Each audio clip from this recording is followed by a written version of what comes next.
হরে কৃষ্ণা।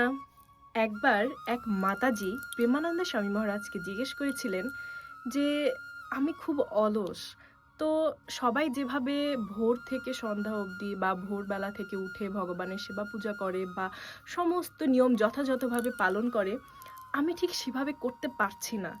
তো আমি কি শুধু নাম জপের মাধ্যমে ভগবানের সেবা করতে পারি? দেখুন, শুধুমাত্র অলস ব্যক্তিদের জন্যই নয়, আমরা অনেকেই আছি যারা কর্মজীবী।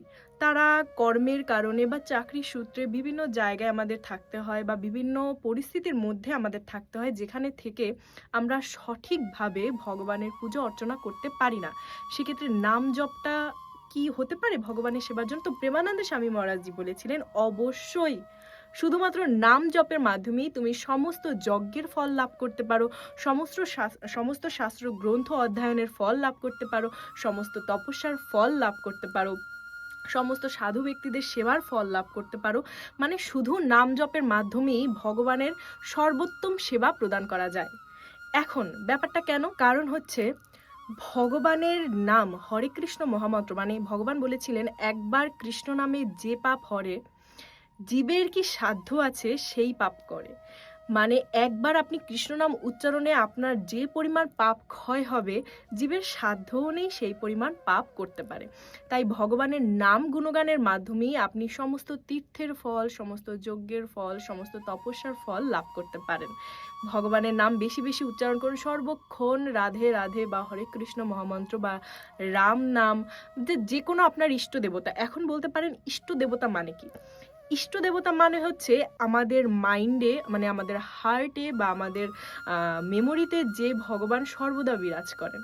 যেমন আমি যদি আমার কথা বলি, আমি মানে খুব বেশিভাবে জগন্নাথ দেবের সঙ্গে অ্যাটাচ থাকি। মানে আমার সারাক্ষণ মনে হয় জগন্নাথ দেবের সাথেই বোধহয় আমার খুব বেশি আকর্ষণটা কাজ করে, জগন্নাথ দেব এবং শিব, ভগবান শিব।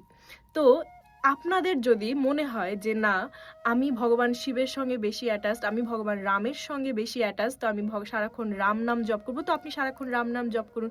যদি আপনার মনে হয় যে আমি রাধারানীর নাম সারাক্ষণ জপ করবো, রাধারানীর প্রতি আমার আকর্ষণ অনেক বেশি, তো আপনি সারাক্ষণ রাধারানীর নাম জপ করতে পারেন। যদি মনে হয় আমি নৃসিংহদেবের নাম নিব, আপনি নৃসিংহদেবের নাম নিতে পারেন, বা রাধা মাধব বা কৃষ্ণ, যে নাম আপনার মনে হয় যে এটা আপনার হৃদয়ের সঙ্গে মিলে রয়েছে, আপনি সেই নাম সারাক্ষণ জপ করতে পারেন। কৃষ্ণ নাম সারাক্ষণ জপ করার মানে হচ্ছে ভগবানের সঙ্গে অ্যাটাচ থাকা। আপনি যত বেশি ভগবানকে ডাকবেন, যত বেশি ভগবানের নাম জপ করবেন, তত বেশি আপনি ভগবানের সঙ্গে অ্যাটাচ থাকবেন এবং ভগবানের সেবা করতে পারবেন।